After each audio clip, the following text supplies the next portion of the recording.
just help me. I want to die. I want to die. I want to die. They say life is a gift, but for her, it has often felt like a battle. I don't know what is happening. Even me, I don't know. The guy told me, baby, I told you one day I'll kill you. Kill this thing and forget about you. You accursed woman. I regret knowing you in my life. So he was trying to take my son and throw him from 3rd floor. The hospital room was cold that night. Machines beeped softly in the background as Nellie lay on the operating table. Her voice, weak and trembling, broke through the silence. Please, just let me die. And the doctor looked at me. Nelly, what is happening?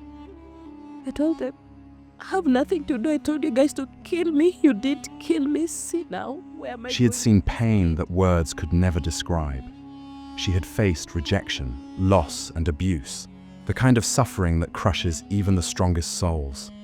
And yet, somehow, she's still standing.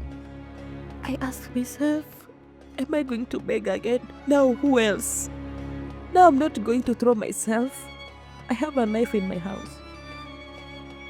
I used to tie a rope to hold my stomach so that I can gain strength just to hold my son here.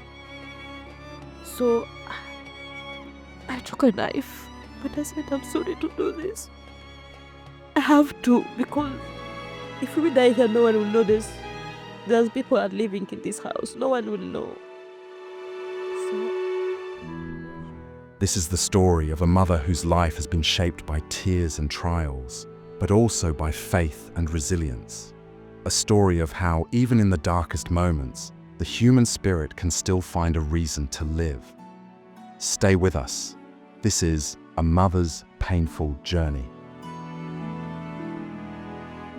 My name is Nelly Akinyochume. I'm a mother of 2. I lost my parents when I was very young, at grade 7. I went through a lot, reason being that I used to give birth to premature kids. That's what brought me the pain and everything I've gone through. Okay, I was married to a guy. First it was good, and it changed. Just the reason being, I used to get premature kids. So my firstborn, when I got my firstborn, the journey was good. The guy was very happy, ready to receive the baby. But bad luck, the baby came at 5 months, and we lost him. So I didn't give up as a mother. I didn't give up. I had to continue and try again, because I didn't know the problem, where the problem was. I had to try again for the second born, and I was happy again. The bad side of it, the baby came again at 6 months. When the baby came at 6 months, went to the hospital, and it was a very big shock to my husband. He was like, what is happening? Because I don't understand. So the baby came out, and I had to go to incubator for at least 3 months, because she was only 1 kg. So if the kgs were very, very tiny and small, he could not survive at home. So we had to take him to incubator. Now from incubator, the guy changed. Like, no, I'm going to pay a lot of money because of this baby. And why can you just be like a normal woman? You can get children like a normal woman. And what is happening? So he had to come up with some questions like, am I cursed? Or what's wrong with me? So as the journey goes, I came back home from the hospital just to get his mom, my mother-in-law, in the house. I didn't know that in that process, I was in the hospital. My mom-in-law has already got a wife to my husband. So as we continue in life, I just came one day. A woman came in with a baby, and I also have a baby.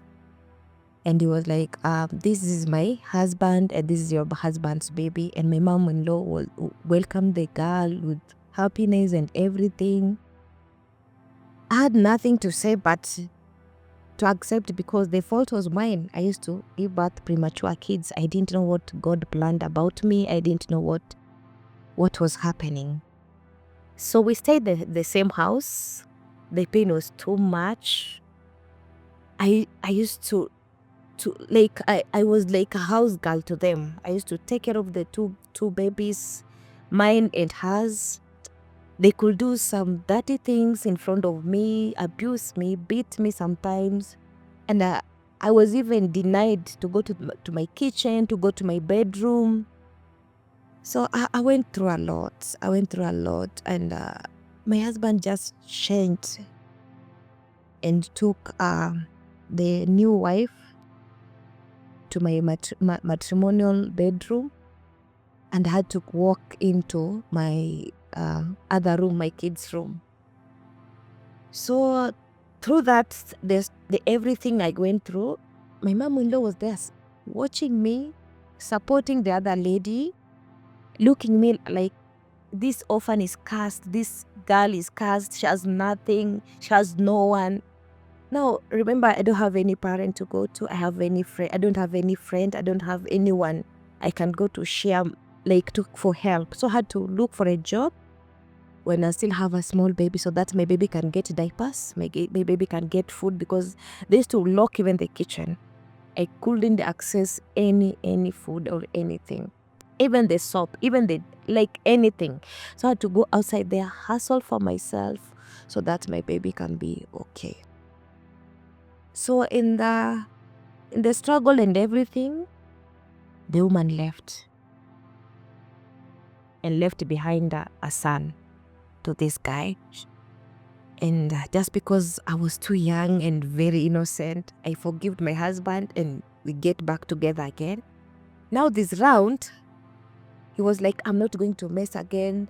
Please try your best to be like change. It's like the baby I was getting prematurely, it was like it was my fault, not his fault. So he called me in the bedroom and I told me like, Nelly, now I'm getting you back in my life, but promise me one thing, you'll never give birth to a premature baby. And because I loved him with all my heart, I was like, it's okay. I'll try my best. Then I got another pregnancy. So he tried his best. We went to the hospital, checked by the doctor. The doctors came up, or they told me that I have high blood pressure, and I have what we call sugar. What do we call it? Diabetes, yes. So I was on a very special diet. I was given medication, full medication. I was in bed rest, and everything that the doctor advised me to do, I did everything. But you know, Satan is Satan. The baby came again at 6 months. Not even 6 months, almost 6 months, like 3 to 5 days to 6 months. So it was at night. And I just felt pain, a sharp pain. And I went to my husband, called him like 3 times. And I told him, I'm feeling some pain and the blood is coming out. And he was like, what? Not again, Nelly. If this baby is coming out, please just count me out of this business. I'm out of it. It's better you take care of yourself, or just take the key, drive yourself to the hospital. So the pain became too much, unbearable. I was in too much pain. I started crawling down, shouting, crying. And remember, I had a house girl. So I told my house girl, please, I need help. And she was like, no, the husband said that you take yourself to the hospital. So I crawled down to the stairs. Then the watchman saw me. He came, called my hand. I took a motorbike to the hospital. When I get to the hospital, the doctor told me, Nelly, you know what? The baby's coming out. And I was like, not again. if you guys, you are taking this baby again at this time, you better kill me first before you remove the baby. The doctor tried to advise me, let's just save your life, leave alone the baby and everything, because your life is in danger. So we went to the theater. I had no energy, nothing to say. I was just lost in my own forest. I didn't know what to say. On the way to the theater, I just told the doctor, can you just allow me to tell you one thing? Just one thing. After the operation, can you just allow me to die? Because what I'm going to face in front of me, it's better I die here. This is the third time I've messed up, and I don't know where to go, and I don't know where to take the baby. Because you guys are telling me that the baby is still small, and it might not survive. The doctor didn't answer me. They didn't talk to me. They took me to theater. Before I was injected at my back for a general anesthesia. I asked the doctor, kindly, again, I'm pleading with you. Please just help me. Me, I want to die. I want to die. I want to die. Because how am I going to face my husband again? This is the third time I'm doing this. I think they noticed that I'm talking a lot. I don't know what they did to me. I just felt dizzy. And then after some minutes, they showed me the baby like, oh, Nelly, the baby's out, but the baby's not okay. And I told them, I told you guys. Now what am I going to do? They told me, Nelly, leave the baby in God's hand, and you'll be fine. So they took, after operation room, they took me to the resting room, then to the ward. When I'm in the ward, I called the doctor again. I told the doctor, can you go show me where my son is? I just want to talk to him and ask him for one favor. The doctor told me, no, Nelly, you can't see your son because he's not in a good condition. You're not allowed. And I told them, no, he's mine. Whether he's alive or not, he's my son. I just want to see him. The doctor, after 2 weeks, they allowed me to go to the NBU to see my son. When I went to that room, I told him, why are you doing this to me? You're punishing me? I'll never be happy in the rest of my life. I've been through a lot, and now you're coming at this time prematurely. How am I going to face your father? What am I going to tell your people? What am I going to do? I have no mom, I have no dad that can understand me. So the doctor came in, find me crying, and she told me that, Nelly, it's okay, your baby is fine, just go back and sleep. That they used to give me those sleeping drugs, so that when I just wake up, I go back to sleep. Wake up, go back to sleep. Then after 1 month, they came and asked me, Nelly, we want to talk to your husband. We want to tell him that the baby is getting better, so we know how we can come and start paying at least bills, because the baby is on oxygen and we want to pay every day. They count every day, and it was to be paid cash. So I called him. The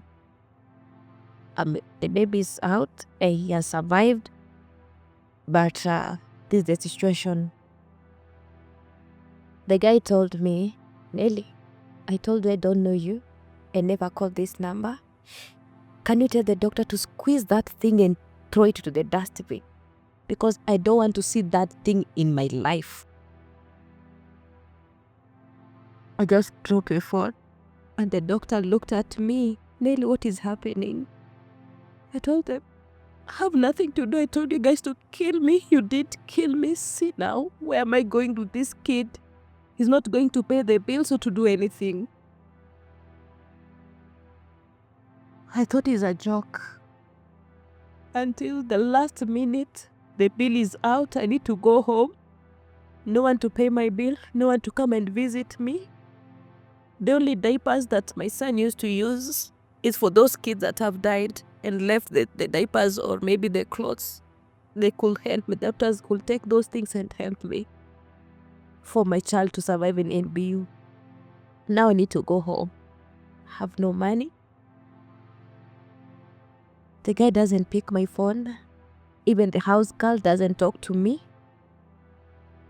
Now I had to go to the doctors. I told them now, I don't have anything to do. It's either I will look around friends, maybe call some few relatives if they can come through for me. And maybe you guys, if you can help me to go home. So I really tried my best.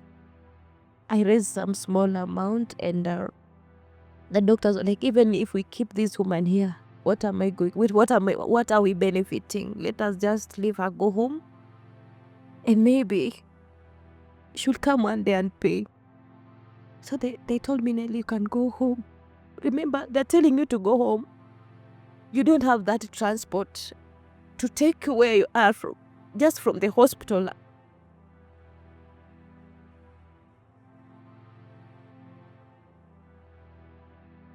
From the ward to the reception, I sat there like 5 good hours. Now it's at night, almost raining, around 7. And the watchman asked me, why are you still here? And I've been told that you've been discharged, you need to go home. And he told the guy, please, I don't have anything. I cannot walk with the baby and everything I have here. I cannot walk.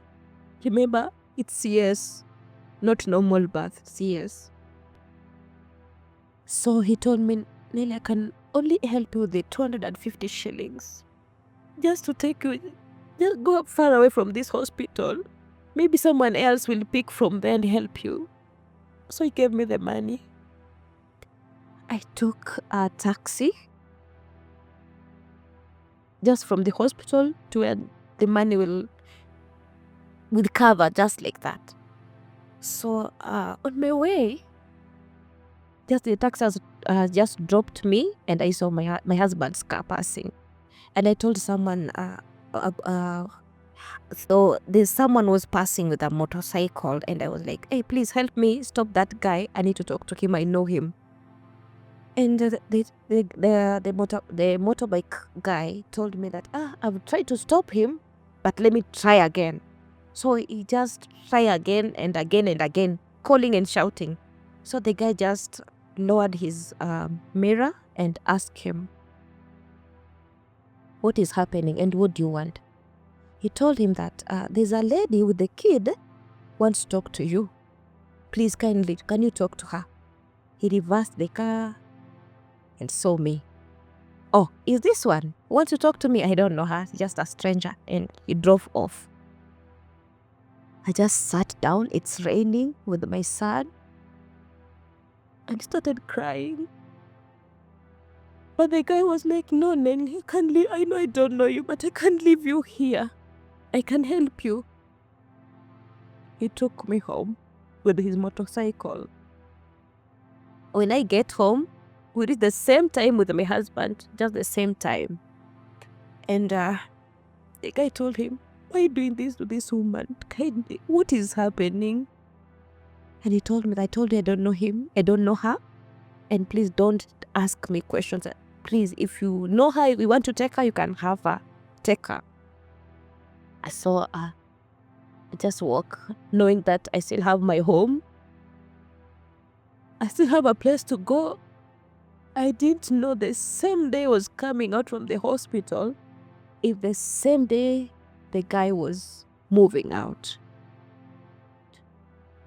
Going to that house, he has already taken my house girl as his wife. Everything has changed. They have moved everything. They've just left some small things. I saw a mirror and just few things left behind that he was coming to pick them, then he go. So I told him, kindly help me. Let me just get a place to go. And why did you take my house girl as your wife? And I'm here. And I'm not the fault of this everything that is happening. I don't know what is happening. Even me, I don't know. The guy told me, baby, I told you one day I'll kill you. Kill this thing and forget about you, you accursed woman. I regret knowing you in my life. So he was trying to take my son and throw him from 3rd floor. So I tried very hard to hold him. He was very strong. So I took some lad. I was in that room. Then he was facing the other side with the baby. So I tried to hit him at the head. So he left the baby down. The baby fall in his legs, between the legs. So I rushed immediately, take my son and hold him. Now the head has started to explain. I don't know how to say it, but the baby was in pain, crying, and I'm also crying. And he still want to push me. Remember, I'm just from the hospital, still bleeding, still fresh. He called the police. There's a stranger in my home. He has come to beat me and just is a mad woman. So the police came for me the same day from the hospital to the cell.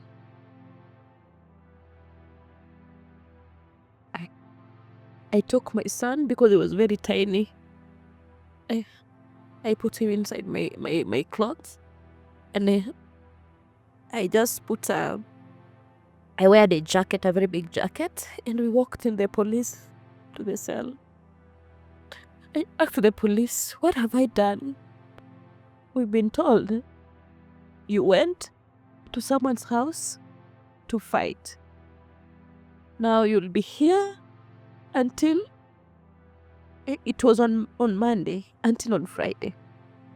So I went to the police station and I told them, I cannot go inside there where other people are because they will hurt me. So I'll just give me a plastic chair and just sit here until morning. So I was sitting here. The baby is inside. No one can know that I have a baby. The baby is inside my clothes. So a lady came in, a police lady.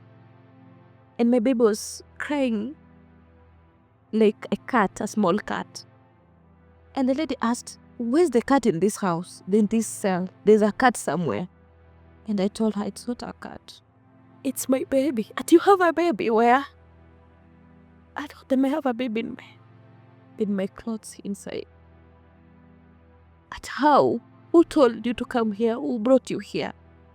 And I told them I was brought here because my husband told the police I went to beat him in his home and he doesn't know me. That lady looked at me and told me, remove the baby inside there first before anything. Just remove the baby. I removed the baby. The baby was turning like yellowish. We call jaundice yellowish. And the baby told me, before anything, mommy, before we do anything, just go to the hospital because if I knew you are bleeding, because as we struggled with him, I injured my scar, so it's bleeding one side. I didn't even know. So I went to the hospital. From the hospital, they had to call the guy to come. They told me, we know we don't want her, but kindly take the baby to the hospital first. And then, if she doesn't have anyone, you can give her money to go and start a new life. So I went to the hospital, admitted again. The second day, we were admitted. Then after 3 days, we were discharged. We came back to the police station because now I don't have a home to go. When we went to the police station, I found the guy with my daughter. And he told me, Nelly, I've given the police the money that you can go take care of yourself. I don't want to kill you. Just go.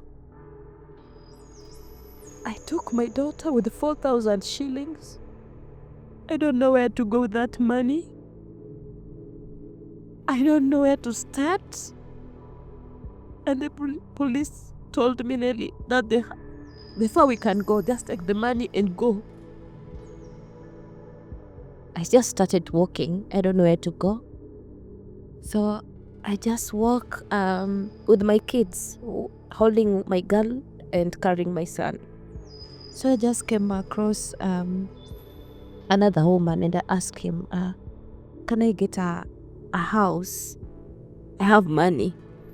He showed me one of the landladies and I went there and I told the lady, I only have 4,000 with me and this is my everything. And the lady asked me, Nelly, and where is the father of the kids? Because I can see you have kids. I told her, no, I'm just alone, me and my kids. And he told me the house is 5,000 shillings. And how am I going to help you and you only have 4,000 and you don't have anything? I told her, just help me. Just anywhere. I just want to sleep. I haven't slept since I left the hospital.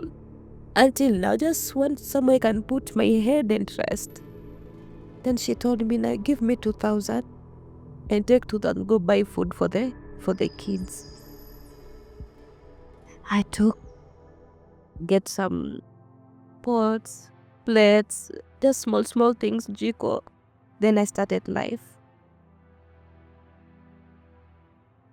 In that house, the only thing I have is my clothes on the floor. And my kids. I'm only left with one meal. I don't know tomorrow what I'll eat and what I'll do. So the next day I said, no, let me just try to ask him, maybe they can just do it for his kids, not even me. And I called his number, I was not going through. I had to call my house girl's number, now the wife. She received a call and asked me, what do you want, you woman? What do you want? I told her, no, we haven't eaten. Even if it's 100 shillings, just help my kids. She told me that I'll see what to do. I never call again. So I could wait maybe 3-4 hours. She can send the 100 shillings or not. Now I was like, no, this is too much for me. It's better I die with my kids. No one cares about us. We have been forgotten. We are now in our own world because it has reached to this point. I need to send my daughter to go check in the neighbor's house if they are cooking. Just tell her, just stay there. Even if they chase you, don't go. Just stay there until you eat something. As for me, I can just take salt and water with your brother and we are okay. But you cannot survive without eating anything. So my daughter used to go, wait, they cook from this house to another house until the neighbors were like, we are tired of this gang. We are tired. So when they cook, they chase her away. And one day she came, told me, Mommy, I've tried to wait, but now they have closed the door, they're eating, and I'm outside. Mommy, what are we going to do? And I told her, Mama, now I'm tired too. The only thing I'll do, I want us to pray, we go shower. It was a trick, like I'm trying to just blind her, but I was just going to kill them and kill myself. So I removed her clothes, my son's clothes. I just took a lasso, covered myself, and we started going up. And my daughter was like, Mommy, where are we going to shower? And where is water? I told her, no, we are going to use those other bathrooms upside there, up at the rooftop. She told me, Mommy, I've never seen any bathroom there. I told her, no, don't worry. We will find one because it's too cold, and maybe there we can get warm water. So as we going up, my daughter and she was like, Mommy, no, where are we going? Mommy, where are we going? Tell me, where are we going? Mama, I'm tired. Look at me. I cannot provide food for you. I can't help you in any way, Mommy. I'm sorry to do this. So I went at the rooftop, climbed at the tank. I didn't know someone was following me. The Maasai guy was following me, the watchman. At the top, I prayed and held my kids. And was like, if I go fast, leave my kids behind, will suffer. If I throw them down, someone will find me before I throw myself. So the only thing I'll do will go all of us together. So I had to hold my daughter here, my son here. So I'm trying to struggle to climb up the tank so that I can fall the other side. And I had a voice, Nelly, stop! You want to kill yourself, kill your kids. What is going on? And the guy pushed me, took my lasso, pushed me back with my kids and hold the kids tightly. So when I fall down, he asked me, why do you want to kill yourself? And why do you want to kill these innocent kids? What's happening? I told him I haven't eaten and I'm tired of living. I'm tired of begging. No one can take me in this condition. No one can hire me. I have no one to go. No friends, nothing. He told me, no, you have me. I can help you today. I only have a small flour and a kerosene stove. That one can help you for today. So he took us in the house. He gave us food to eat that day. We took some porridge. Now, remember, there's a next day. If eaten today, what about tomorrow? And it was a corona season. I asked myself, am I going to beg again? Now, who else? Now I'm not going to throw myself. I have a knife in my house. I used to tie a rope to hold my stomach so that I can gain strength just to hold my son here. So I took a knife, but I said, I'm sorry to do this. I have to, because if we die here, no one will know this. There's people are living in this house. No one will know. So I made sure that my son is asleep, my daughter is asleep. And I said, because my daughter is strong and big, I'll take time to kill her. So I'll start with her, then my son, then myself. So I took the knife like this, just trying to see where I can stab once and finish everything.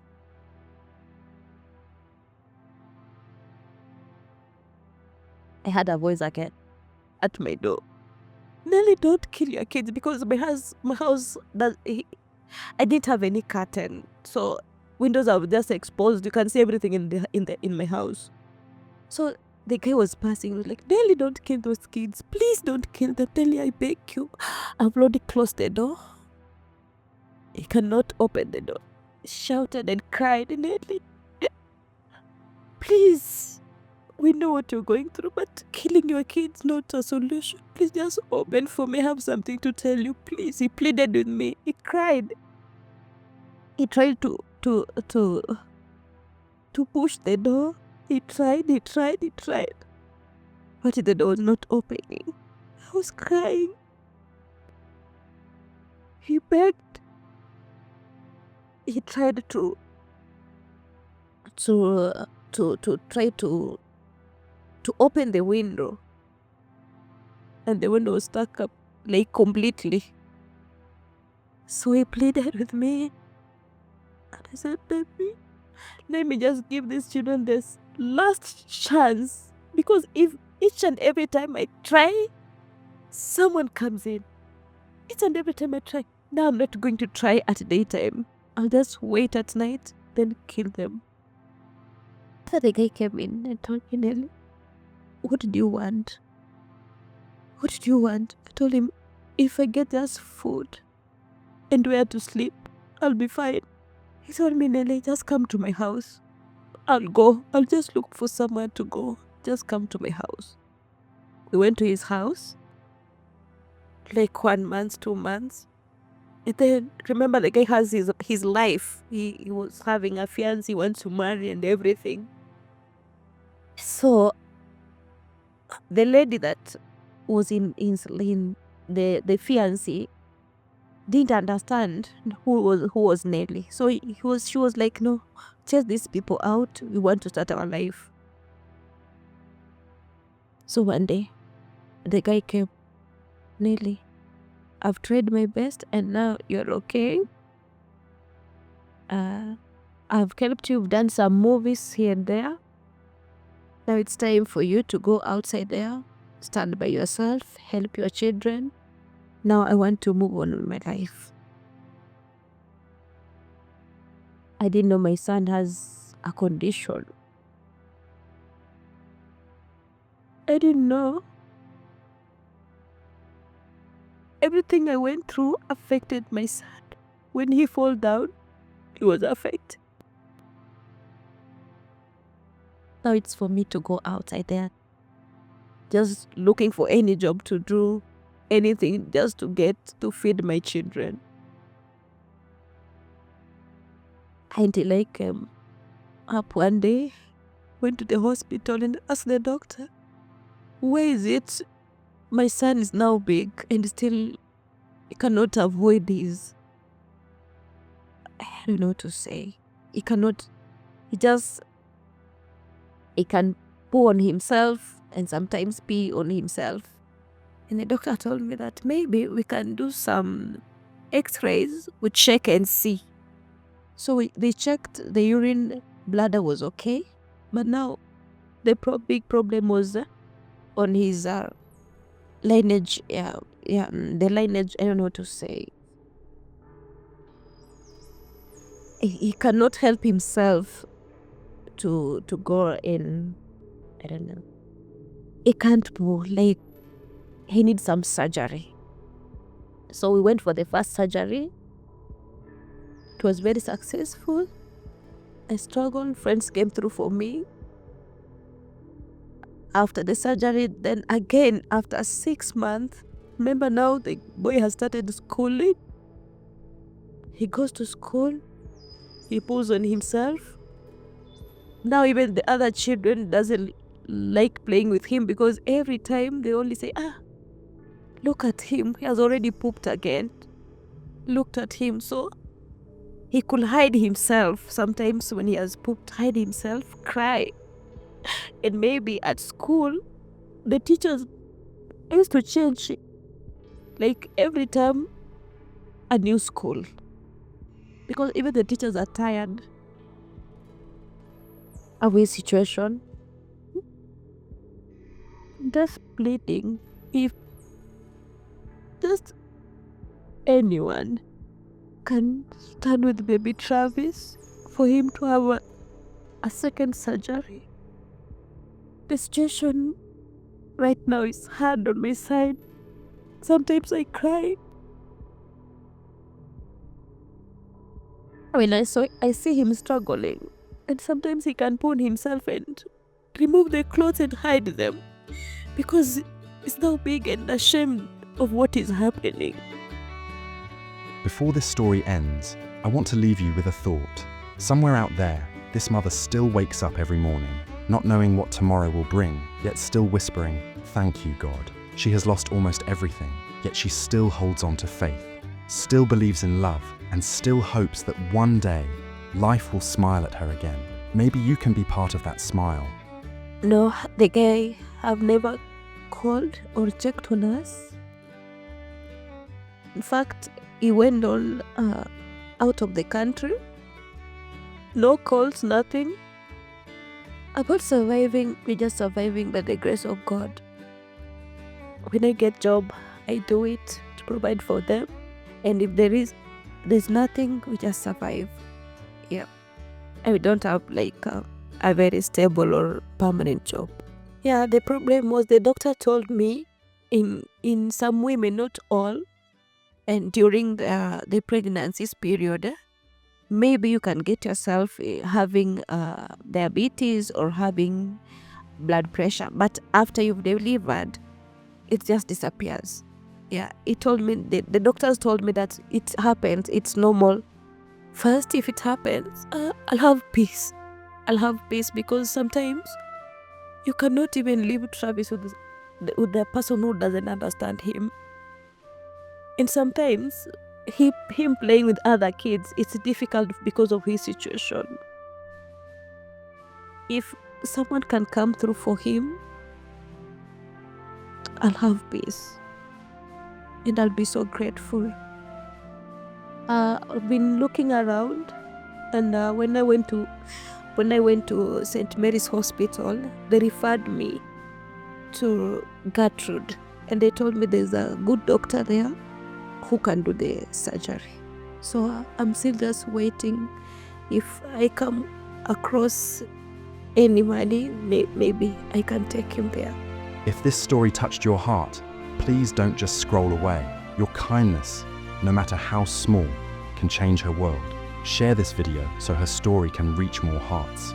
Pray for her, and if you're able, extend a hand of help, because sometimes hope is not found in miracles, but in people like you. Together, we can remind her that she's not forgotten. Together, we can help her stand again.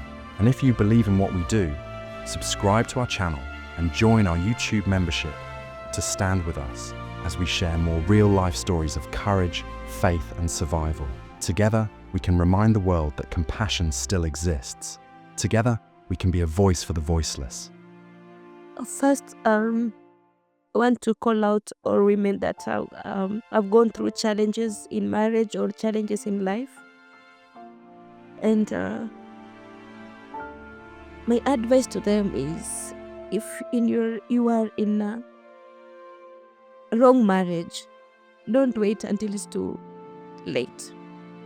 If you see a red flag, it's better you walk away, maybe with one kid, maybe. You never know. The more you stay there, the more you... Just like that, yeah. Thank you for watching, and may God bless every hand that chooses to help.